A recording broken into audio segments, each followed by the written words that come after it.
흩어진 사실이 모여 새로운 정보가 되는 곳, 여기는 유니버시티입니다. 안녕하세요. 저는 진행을 맡은 미디어 커뮤니케이션학과 김예승입니다. 유니버시티에서는 건국대학교의 소식부터 대학과 관련한 다양한 이슈들에 주목해 대학생에게 꼭 필요한 뉴스를 전달합니다. 오늘도 최희재 하구, 김서은 하구와 함께합니다. 안녕하세요. 안녕하세요. 네, 벌써 개강 2주차에 접어들었습니다. 우리 학교가 다른 대학들에 비해서 개강을 빨리 한 편이잖아요. 벌써 개강 2주차가 됐다고 학교 생활이 좀 익숙하고 편안해진 것 같은데요. 패널분들도 개강을 하고 나니까 그래도 방학 때보다 이거 하나쯤은 좀 좋은 것 같다 싶은 게 있다면 어떤 것들이 있을까요? 저부터 말씀을 드리자면 우선 친구들을 조금 더 자주 만날 수 있어서 좋았던 것 같아요. 방학 때는 일부러 시간을 맞춰서 만나야 된다면 개강을 하고 나니까 친구들이랑 굳이 시간을 맞추지 않더라도 점심시간에 만날 수 있어서 좋았습니다. 네, 서은 하구님은 개강하니까 어떤 점이 좋은 것 같으세요? 방학 땐 좀 늦게 일어나게 됐었는데 개강을 하니까 어쨌든 강제적으로라도 일찍 일어나게 돼서 생체 리듬이 좀 잘 맞춰진 것 같습니다. 네, 그러면 이제 본격적으로 저희 유니버시티 첫 번째 코너부터 시작해 보도록 하겠습니다.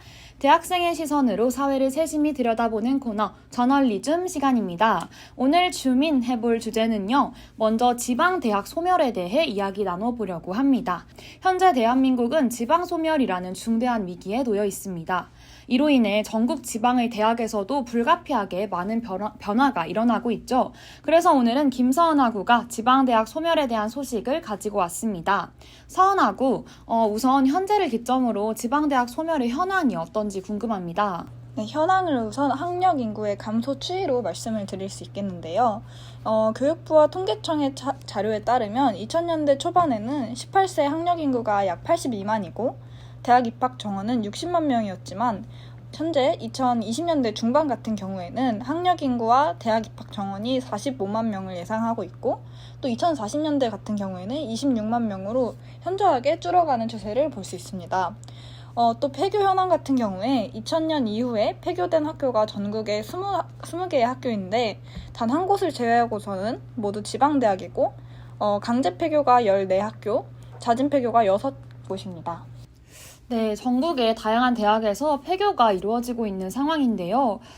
그러면 그런 폐교에 어떤 원인이 있었는지 또 우리가 상황적인 배경으로는 어떤 요인들을 뽑을 수 있을지 알려주시면 좋겠습니다. 네, 원인이라고 하면은 1996년에 대학 정원 자율화 정책을 시행하면서 대학 설립 준칙주의에 따라서 교사나 교지, 교원, 또 수입 용기의 기본 재산만 갖추면 대학을 설립하는 것들이 상당히 쉽게 허용이 되었고 이를 통해서 1997년부터 2014년까지 61개의 사립대학과 9개의 전문대학이 무분별하게 설립이 되었습니다.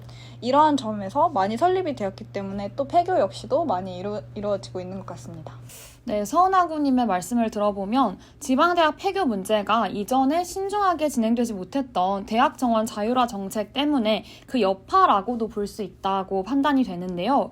그러면 이런 전국적인 지방의 폐교 시에 또 발생될 수 있는 다양한 문제점들이 있을 것 같습니다. 서은 하구가 이런 문제점을 좀 더 상세히 설명해 주시면 좋을 것 같습니다.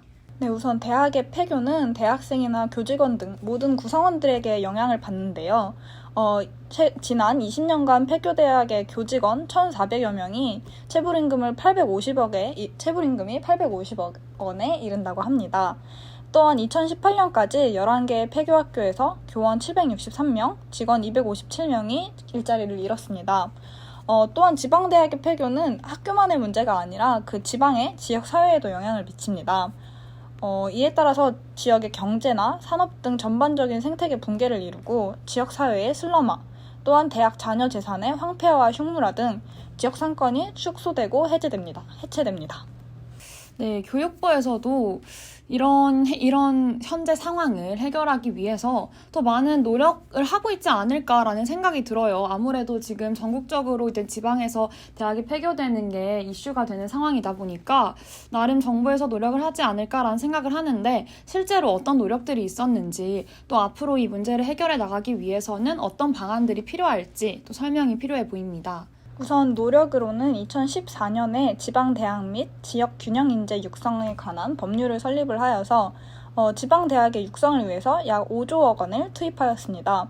하지만 이러한 노력에도 불구하고 아직 지방대 회생에 기미가 많이 보이지 않는 것은 사실입니다. 정부뿐만 아니라 대학에서도 노력을 하고 있는데 세명대학교 같은 경우에는 등록금 책임 환불제를 운영합니다. 이는 2024년부터 신입생들이 이렇게 대학에 진학을 한 후에 대학의 교육 불만으로 자퇴를 하게 되는 경우에 등록금 전액을 환불한다라는 정책입니다. 네, 해결 방안 같은 경우에는 우선 지방대에 대한 교육부의 재정 지원을 더욱더 확대해야 될 것을 보입니다. 고등교육 재정을 GDP 대비 약 1조로 확대하여서 지방대 육성을 위한 필요한 재원 확보가 필요합니다. 또한 반도체나 바이오 등 현재 첨단 산업 인력을 수도권뿐만 아니라 지방으로 분배해서 고급 인재를 지방에 육성을 해야 합니다. 마지막으로 지방대 출신들을 의무적으로 채용을 해서 이렇게 취업률을 높이는 것도 방안이 될 수 있을 것이라 생각합니다. 네, 교육부에서 아무래도 이런 지방대학의 정원을 유지하기 위해서는 재정적 지원을 좀 더 아낌없이 할 필요가 있다라고 보입니다. 근데 사실상 이제 지금의 추세대로라면 앞으로도 뭐 정부가 어떤 노력을 한다고 해도 사실은 드라마틱하게 이런 지방 소멸 문제가 완화되기는 힘들 거라는 생각이 드는데요. 서은하구는 이 사태에 대해서 어떻게 생각하시는지 서은하구님의 의견이 궁금합니다. 우선 사실 저의 생각 같은 경우에는 현재 2030 MZ세대 같은 경우에 지방에 안 머물고 수도권이나 서울에 머무른 이유는 취업뿐만 아니라 문화적인 인프라 역시도 영향을 많이 받을 거라고 생각을 합니다. 이에 따라서 정부에서 많은 인프라를 제공을 지방에도 하고 또한 각별한 노력이 필요할 것이라고 생각을 하고 앞서 말씀드린 것 같이 지방대학의 소멸은 단순 지방대학만의 소멸이 아니고 지방 전체의 소멸을 가져올 수 있는 부분이라고 생각을 합니다. 이에 따라서 저희가 수도권이나 서울 사람이어도 지방을 남의 문제라고 생각하는 것이 아니라 우리 모두의 문제라고 의식을 하고 문제인식에 따라서 해결을 해야 된다고 생각합니다. 네, 사실상 가장 주목할 점은 지방 소멸이 지방 대학 소멸로 이어지고 있지만 역으로 지방의 대학이 사라지게 되면 기존에 남아있던 청년층까지도 분산되어 버려서 지방 소멸이 훨씬 더 급속도로 심화될 수 있다는 것 같은데요. 그래서 대학을 일종의 대규모 사업으로 봤을 때 오히려 대학이 지방 소멸의 문제를 완화하는 하나의 방안으로도 작용할 수 있지 않을까라는 그런 생각을 할 수 있을 것 같습니다. 네, 그러면 김서은 하구님 감사드리고요. 저널리즘의 두 번째 주제로 넘어가 보도록 하겠습니다. 오늘은 특별히 최희재 하구님이 주제를 직접 소개해 주신다고 하는데요. 어떤 소식인가요? 지난 8월 31일 우리 대학 익명 커뮤니티 에브리타임에 한 글이 올라왔고 핫 게시판까지 들어섰습니다. 혹시 예승 DJ가 생각하기에 제가 어떤 글을 이야기할 것 같나요? 아무래도 이제 개강을 했다 보니까 좀 개강과 관련한 이슈가 아닐까라고 한번 예상을 해봅니다. 오늘 말씀드릴 주제는요. 청소도우미분 청소하면서 쉬시는 거 나만 불편해? 라는 글이었습니다. 내용은 간략하게 소개하자면 실내 흡연실 사용도 못하게 만들었고 청소함 같은 좁은 공간에서 휴식하신다라는 글이었습니다. 그래서 오늘 현재 우리 대학 청소노동자 휴게실이 어떤지를 살펴보고자 하는데요. 2021년도에 건국대학교 학부서 건대신문에서 노동자분들의 휴게 공간에 대해 보도한 바가 있어요. 그 기사 중 휴게 공간에 관한 부분을 발췌해봤습니다. 첫 번째로 어떻게 보도를 했었냐 하면 일부 근무자는 휴게 시간 중 이용하는 소파가 불편하다고 토로했습니다. 근로자 이 씨는 소파가 작고 양쪽 다 팔걸이가 있어 다리를 뻗지 못하니 수면의 질도 떨어진다고 했습니다. 이분의 휴게 시간은 새벽 1시부터 새벽 5시라고 합니다. 근로자 F씨 또한 수면 환경 문제에 공감하며 바닥에 따로 이불 등을 깔고 자기도 한다며 허리 치료를 받아야 하는 사람도 있다고 말했습니다. 계약상 휴식 시간임에도 불구하고 제대로 쉬지 못하는 상황이다. 또 다른 근로자인 G씨는 불편한 소파 탓에 몸이 안 좋아져 계속 약을 먹고 있다고 고백했다고 합니다. 기숙사 드림홀의 경우 독립된 공간이 마련이 되어 있었습니다. 휴게실에 대한. 반면 레이크홀의 경우 비상계단 아래 간이 공간만이 주어졌습니다. 기사에 들어가면 사진 또한 자세하게 볼 수 있어요. 제가 3일 전에 제보받은 바에 따르면 프론티어 홀의 청소 노동자분들도 청소 도구실에서 휴식을 취하고 식사를 하신다고 합니다. 네, 이재하구님의 말씀을 들어보면 실제로 노동자분들의 근무 환경이 굉장히 열악하다는 말씀으로 들리는데요. 이런 사례들로 비추어 보면 현재 건국대학교의 노동자 복지가 절대적으로 열악한 환경이 맞다라고 판단해야 되는 걸까요? 그런데 행정관에서 근무하시는 청소 노동자분의 휴게실을 제가 직접 들어가 본 경험이 있는데요. 한 분이 사용을 하고 계셨는데 혼자 꽤 넓은 공간을 사용하고 계셨어요. 소파도 굉장히 좋았고 냉방이나 난방도 아주 잘 되고 있었습니다. 결론적으로 각 건물마다 휴게 공간의 차이가 심한 것 같은데요. 노동자의 인권과 휴식 보장은 무엇보다 중요하잖아요. 휴게 공간이 마련되어 있지 않거나 퀄리티가 좋지 않은 경우에는 개선할 필요성이 있어 보입니다. 네, 방금 최희재 학우님이 우리 학교 내에서도 건물마다 노동자의 휴게 공간이 다르다라는 굉장히 중요한 말씀을 해주신 것 같은데 저는 사실 그 말을 듣고 같은 학교 안에서 건물마다 교내 노동자에게 주어지는 복지가 다르다는 게 저는 솔직히 좀 이해가 되지 않았거든요. 혹시 이재 학우님은 이 부분에 대해서 어떤 의견을 갖고 계신지 궁금합니다. 저도 예승 DJ랑 똑같은 생각을 갖고 있는데요. 아무래도 건물마다 주어진 환경이 다르다 보니까 휴게실의 그 퀄리티나 유무 정도가 조금씩 다른 것 같아요. 하지만 노동자에게 있어서 복지. 사실 저는 휴게실이 있는 것이 복지도 아니라 기본적인 거라고 생각을 하거든요. 그래서 이 휴게실이 없거나 아니면 질이 너무 떨어지는 공간에는 다른 좀 가까운 건물에 휴게실을 마련해서라도 동등하게 복지를 제공해야 하지 않나라는 생각이 듭니다. 네, 맞습니다. 이런 노동자 복지 문제가 단지 건국대학교만의 문제는 절대 아닐 것 같습니다. 혹시 우리 대학 외에 다른 대학의 사례도 있을까요? 약 4년 전 서울대에서 청소 노동자가 새벽 청소일을 마치고 휴게실에서 잠깐 눈을 붙였지만 다시 깨어나지 못한 그런 사건이 있었습니다. 청소 노동자가 사망한 당시 서울대학교 청소 노동자들의 휴게실은 계단 아래 공간을 개조해 만든 곳으로 곰팡이 냄새가 굉장히 심각했다고 합니다. 대걸레를 빠는 개수대 옆에 위치한 곳도 있었습니다. 휴게실을 옮겨달라 아니면 냉방 환기 시설을 설치해달라 수년째 요구했지만 학교 측은 응답하지 않았습니다. 2022년 보도된 기사를 기준으로 서울대는 일부 휴게실을 개선했지만 타 대학은 여전히 열악한 휴게실을 개선하지 못했다고 합니다. 사실 우리 대학만 보더라도 기숙사에서 머무시는 휴게하시는 청소 노동자분들도 자세히 보면 계단 밑에 이제 공간처럼 되게 작은 공간에서 휴식을 취하시거든요. 연세대에서는 관련된 문제로 갈등이 벌어지기도 했어요. 연세대 청소 노동자분들이 교내에서 시위를 벌였는데요. 연세대 재학생들이 청소 노동자들을 학습권 침해로 민형사 고소를 하기도 했습니다. 이를 둘러싸고 찬반 논쟁이 벌어지기도 했어요. 재학생들이 고소를 한 거면 이제 사건 당시에 학교 내에서도 정말 여론이 뜨거웠을 것 같은데요. 학생들의 반응은 실제로 어땠나요? 당시 대학교 온라인 익명 커뮤니티 에브리타임에서 연세대 게시판에 고소인을 지지하는 의견도 상당수 올라왔습니다.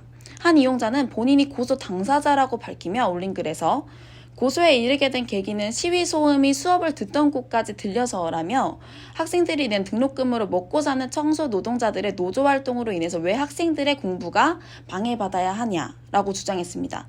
하지만 집회가 시끄러운 것은 사실이나 고소는 지나치다. 아니면 시위를 조용하게 하면 누가 관심이나 가져주나. 아니면 청소 노동자를 고소한 일이 부끄럽다 등 다양한 의견이 제기되기도 했습니다. 네, 이재하구님의 말씀을 듣고 보면 이제 부당함을 참지 못하고 시위를 벌인 노동자분의 마음도 정말 이해가 돼서 안타깝고요. 또 한편 학습권을 보장받지 못하는 학생들의 답답한 마음도 참 이해는 갑니다. 그러나 근본적으로 노동자분들이 마땅히 받아야 할 복지를 보장받지 못해서 생겨난 안타까운 상황이기 때문에 전국의 대학에서 이러한 사건들에 관심을 기울이고 노동자들이 보다 쾌적한 환경에서 인간으로서 존중받을 수 있는 그런 근무 환경을 만들어 주었으면 하는 바람입니다. 네, 이재하구님 감사합니다.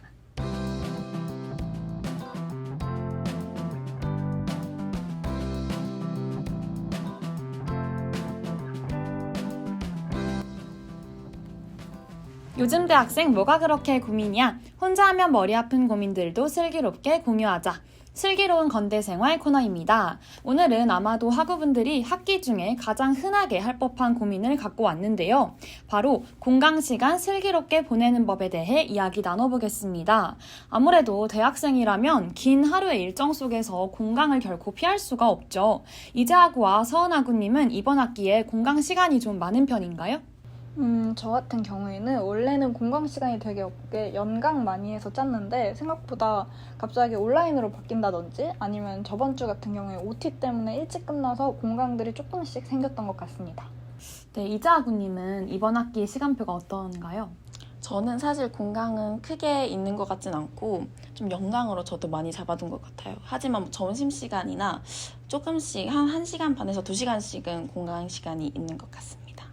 네, 대부분의 학우분들이 최소한 1시간에서 2시간 정도의 공강을 다 가지실 것 같은데, 그러면 이제 패널분들은 그런 공강 시간에 주로 어떤 걸 하면서 시간을 보내시는지 궁금해요. 서은하구님은 공강 시간에 어떤 걸 하시나요? 우선 식사 시간이 아닌 경우에는 저 같은 경우에는 피곤할 때가 많아서 좀 잠을 자려고 노력을 하는데 저는 기숙사생이 아니다 보니까 통학을 해야 돼서 어디서 자야 할지 계속 고민이었는데 우선 추천을 드리고 싶은 곳은 고전음악 감상실이라고 해서 많은 건대생 분들이 알고 계실 텐데 거기서는 이렇게 소파가 크기 때문에 많은 분들이 또 편하게 주무시고 그 다음에 편하게 쉴 수 있는 공간인 것 같습니다. 또 문과대에 여성 휴게실이 있는데 거기는 침대가 있어서 또 담요도 있기 때문에 편하게 숙면을 취할 수 있습니다. 네, 서은하구님의 이제 말씀을 듣고 저도 한 가지 말을 덧붙여 보자면, 저도 개인적으로 이제 공강 시간이나 아니면 좀 애매하게 시간이 뜨는데 휴식을 취하고 싶다. 그런데 기숙사까지 가기에도 좀 번거롭다 하는 그런 분들도 있을 것 같아요. 그럴 때 저는 이제 저희 학교 중앙도서관에 베스트셀러실이라는 공간이 있는데 혹시 아시나요? 들어는 봤는데 가본 적은 없어요. 저는 아예 몰랐어요.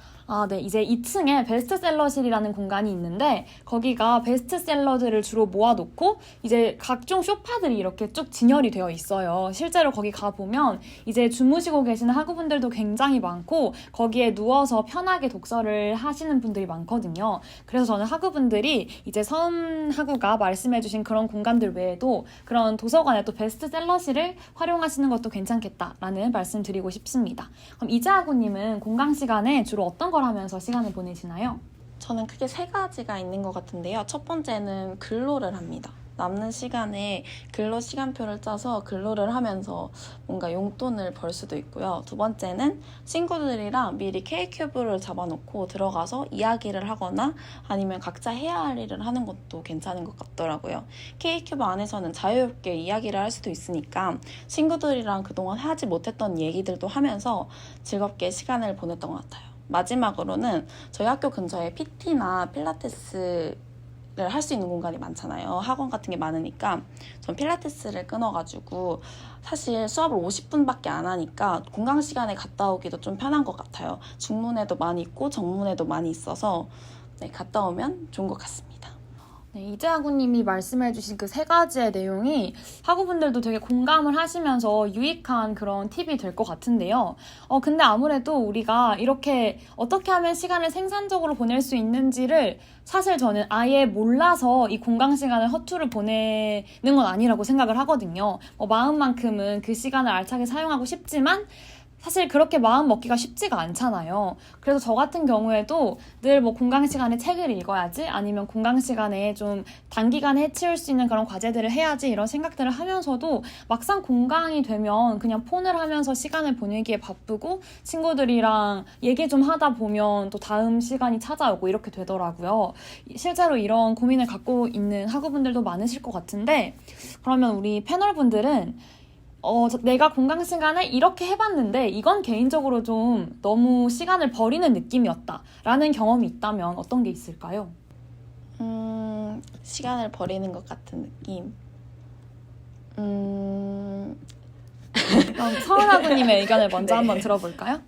저도 예승 DJ한테 공감을 하는 게 공강을 어떻게 보내야지라고 명확하게 생각을 하지 않으면은 그냥 진짜 핸드폰을 하거나 친구들이랑 밥을 먹고 와서 내내 수다만 떨게 되는데 차라리 그때 뭘 하거나 아니면은 좀 잠을 자거나 이래야 다음 강의까지 졸지 않고 들을 수 있는 것 같지 만약에 그냥 떠들거나 핸드폰을 하게 되면 너무 피곤하게 되고 또 그다음에 되게 생산적이지 못하다는 생각을 했습니다. 네, 정말 공감을 하는데요. 저는 그래서 원래 공강 시간에 저는 모든 대학생들이 공강 시간을 그냥 그렇게 흘러보내는 줄 알았어요, 처음에는.